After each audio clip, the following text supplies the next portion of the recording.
Hi there, I'm Lena Anani, and you're listening to She Wrote a Book, where I interview amazing women from all over the world who also happen to be published authors. I created this show to educate, entertain, and inspire you to be the voice you want to hear in the world. Did you know this episode comes with a free gift? It's a webinar for aspiring authors who want to learn my insider secrets on writing and publishing books. You can access this free training instantly at SheWroteABook.com/bonus. Now let's get started.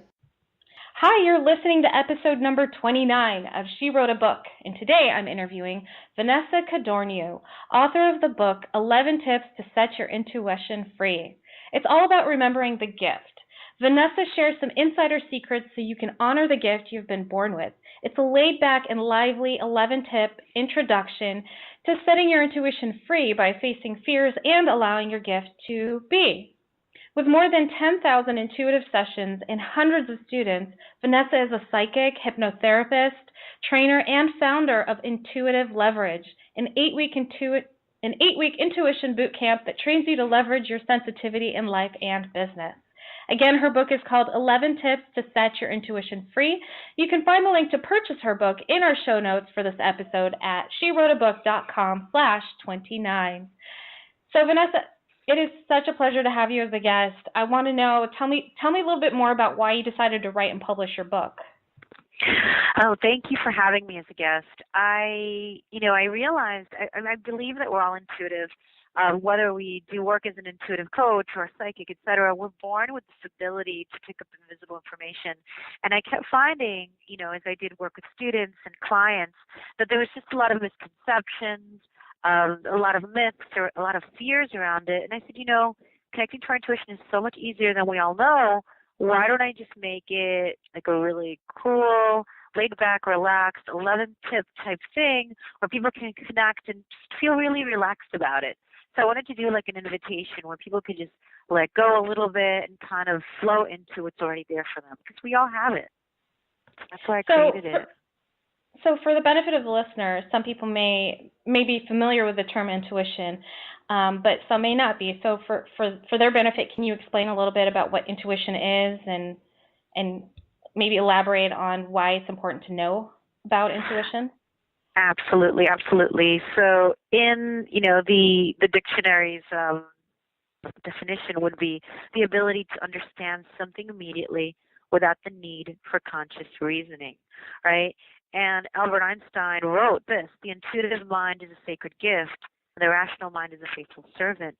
We have created a society that honors the servant and has forgotten the gift. And the gift, in this sense, is that ability to know information without having facts.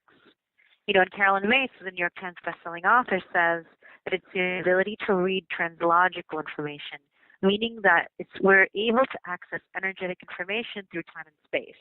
In plain everyday words, that means knowing without knowing how you know. It means understanding your gut feelings, your inner voices, your inner knowing, the chills and the shivers, and that feeling that tells you that something's off or that something's on.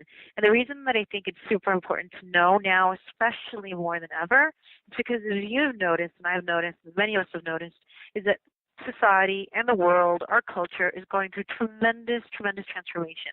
That's why you and I are on the show right now. Well, that's why podcasts exist, because we're going through this incredible change where we have more freedom than ever, we have more access to information, and it can be really confusing and overwhelming to a human being who maybe before trusted these traditional organizations or structures in society to guide them, and now it's like, wait a minute, everything's being shaken down, which is a great thing, and how do I find my way in this world that now has so many choices? My parents and my programming are telling me to do this or telling me to do that. My fears are telling me to do that. What am I really here for? What is it that is going to make me happy and allow me to serve the world in a bigger way? And that's where intuition comes in.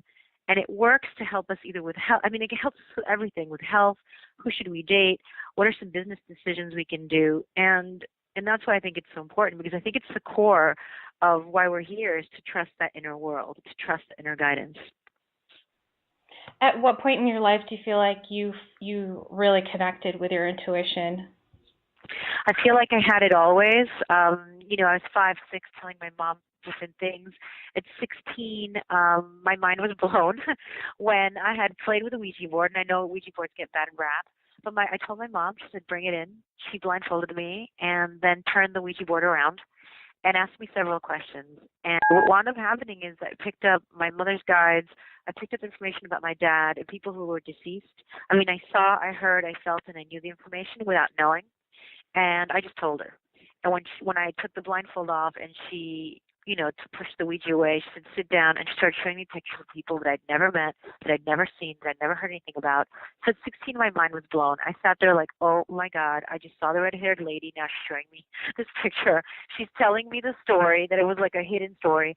My great-grandmother came through. And so at 16, I knew, and I started doing sessions for friends and family. But I also then turned around and said, I have no gift. I know nothing. It took at 22, I started reading professionally in New York City, but it still took many years for me to completely own it. I did it part-time, and I did it hidden, because think about it, 20 years ago, I'm over 40, 20 years ago, it wasn't as cool to talk about it. It was still woo-woo. It was still out there. It was still maybe ungrounded or not as accepted as it's becoming now. So yeah, as a kid, I knew. At 16, my mind was blown wide open, like, this is real. 22, I started doing professionally, and it still took, a good decade and a half for me to really embrace it completely, I have to say. That's awesome. And yeah, you make a good point. 20 years ago, it wasn't as mainstream as it is today. Do you feel like today, like, more people are opening up to their intuition, and it's like kind of like, are people accepting intuition as something that's part of their personality much more easily today than before? Well, what's really amazing is that we're having more discussions about it. I think there's also a lot of erroneous information out there. I've heard a lot of coaches say, intuition is your desire. And, from what I've learned in like 20 years plus of doing readings, and now full-time for 3 years of hypnosis and training people, it's not your desires, because it can be like, oh, I really want that guy, I really want that guy, I really want that guy. That's not your intuition. That's your ego. That's like, maybe you wanted a tall blonde guy all your life because you had a fixation over that. It's so many different things.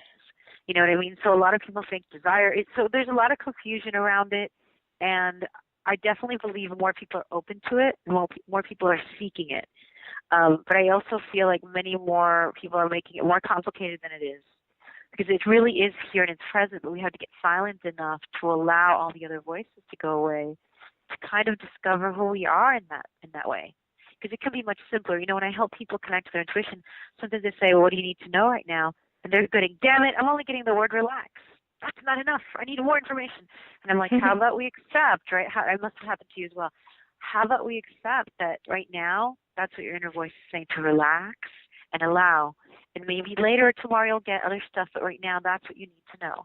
So it's really surrendering into the simplicity of it and allowing it to flow through you. And I get tomes, I get discussions with guides, I get guides who start talking to me before I get on a session. But it didn't happen like that overnight. And so I think that we are more open, and we also have to have more patience and give it time, give it the time that it needs every day to just drop in and listen. How do you feel about people who would rather not connect with their own intuition and sub it out, outsource it to other psychics and intuitives in the world? I feel like a cruising for bruising. No. Well, first of all, I feel like it's your journey. It's all our journey, right? But I also feel that at the core of why we're here on Earth School is because we're here for self-empowerment. I mean, also the empowerment of others. But we're here to shine our light brightly. And I do feel that at every point of every little intuitive life, because it happened to me, we're going to cross a psychic. We're going to cross a healer or a psychic or someone that tells us something that does not jive with us. Even if for 15 years it did, and that's going to be our wake-up call. In 2009, I took a job that my intuition was like, hell no, girl, don't take that, when I walked in. And I was scared. I was like, oh, my God, there's no jobs in New York. What am I going to do? I'm alone. I just left my fiance. And I took it, though I knew, my guides were screaming. Well, guess what? My psychic in LA told me to take it. My friends told me to take it. My family, my boyfriend, and inside it was, no. And I did it. I got so sick. And I'm super healthy, by the way. I grew huge tumors. And then I found out when I finally left the job that everybody grew tumors there. And it was abuse. It wasn't, a lot of people complain about their day job.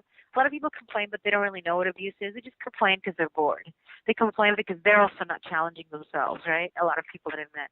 But this was literal like abuse. I had to sign a letter and say I would never use the name or the company when I left because they knew they were abusive. And Wow. I can tell you that psychic and some of my intuitive friends let me down. But then I was like, wait a minute, this happened for a reason. This happened for me to wake up and own it. So I do believe that sooner or later, if we are subbing it out to somebody else, we will have a wake up call. And that's why part of my work is really training and inviting other people to trust their intuition and develop it.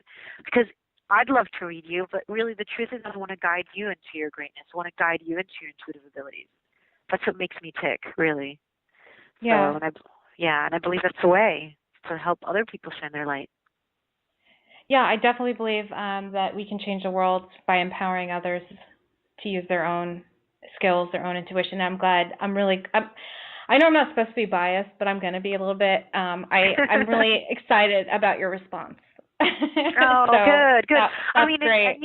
Like you and I, we could read people from, here to, the other side of the world probably.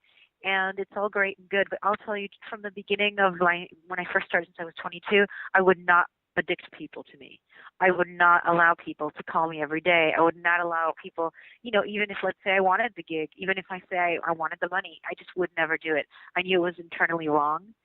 There was something that wasn't in alignment with me. So I'd be like, look, we had a reading the other day. Do these things, buy this book, do this practice. We'll do something. If you want, we'll do an intuition class. Don't call me or someone for every decision, because you're looking for exterior validation, which maybe before you looked for in church or your job or your boss or your mom or your dad or your husband. Now you're just replacing that with a psychic, or a shaman or a healer, however you want to do it. We're still looking outside if we're doing it in an addictive manner. And we're replacing addiction, whether it's codependency, drugs, alcohol, food, with now psychism or spiritual seeking. So it's the same, it's still something that is going outside of ourselves, Yeah, absolutely. So what do you think it is, or like the number one reason why we prefer not to tap into our own intuition and look for answers outside of us? Why do you think we do that? Responsibility. Listen, you know what? It's like the easiest thing is she told me to do it. It didn't work out. My guide told me, my guide through the psychic told me to do this. Why did the psychic tell me I was going to be successful? Why did the psychic tell me to marry? I mean, I've heard these before, not about my reading, but I've heard people say these things, right? And so what I would say is that most of us, and I did this in Periscope, right? I covered some of this information, which is we are really afraid of being wrong. We are afraid of being outcast. We're afraid of being seen as crazy. We're afraid of being seen as stupid, woo-woo. And we're also afraid that God or the universe may want too much from us if we tap into our intuition. But the news is this, whether you go to a psychic or not, whether you don't want to own it, it's going to push through you one way or another. When you don't listen to your internal guidance system, we get sick. It happens to us. So many people call me for sessions, whether it's hypnosis or intuition, and they have weird illnesses, and doctors can't find it. And we go in through the Akashic records, or we go in through hypnosis, bam, like their higher self will tell them what's going on, or their guides through me. And it's like, this is the issue. You're ignoring this. This is true. And you find that when people start facing their inner truths, start releasing this fake comfort and fake safety that is not real. It's not real, right? They're growing in health. They're growing in love. They're growing in expansion. So it's fear and not wanting to take responsibility. And I can say this for myself, like I was told by psychics from the age of 22 that I would be doing this work. I was at Tisch School of the Arts. I wanted to be a filmmaker, right? And I was like, no, damn it. And then I would do automatic writing, and my God would be like, it is good that you are doing this workshop, but know that your creativity will serve you as you health and healing and helping others. And I'm just like, no, and so I fought it myself. But I noticed the through line of my life is that I served wherever I was. I was helping people. Like I wouldn't say, hey, the tall guy behind you is telling me, or your mother who passed away. I wouldn't say that to people. That's a little dramatic and shocking. I'd say, hey, I had a feeling that this and this. And what do you think about this? And they'd look at me like, yeah, you're right. So, being afraid to own your stuff it's going to push through. If you're born at this time, most of us born at this time, we're born to shine our light brighter than any incarnation probably, because there's greater freedom than any time in the past. And so sooner or later, we're going to be guided.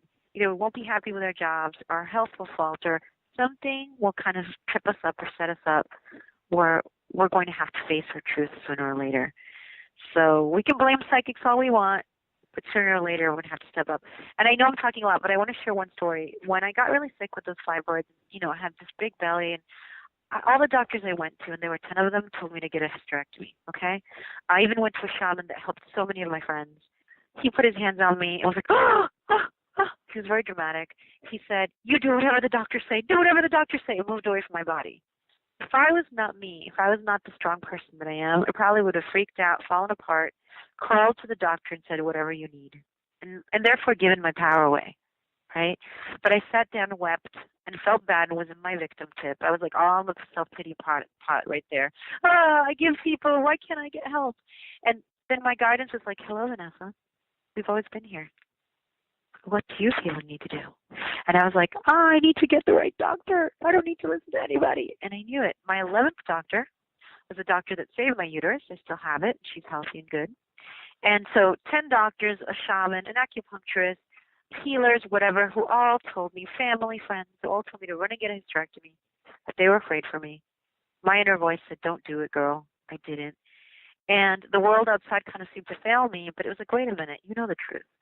And so when I owned that responsibility, when I owned it completely as well, I was able to really help myself in such huge ways, So the trade-off is, okay, so we'll have more responsibility for our lives, but we'll also have more of the goodness, Awesome. So, Vanessa, in 10 words or less, can you tell me what you love most about being an author?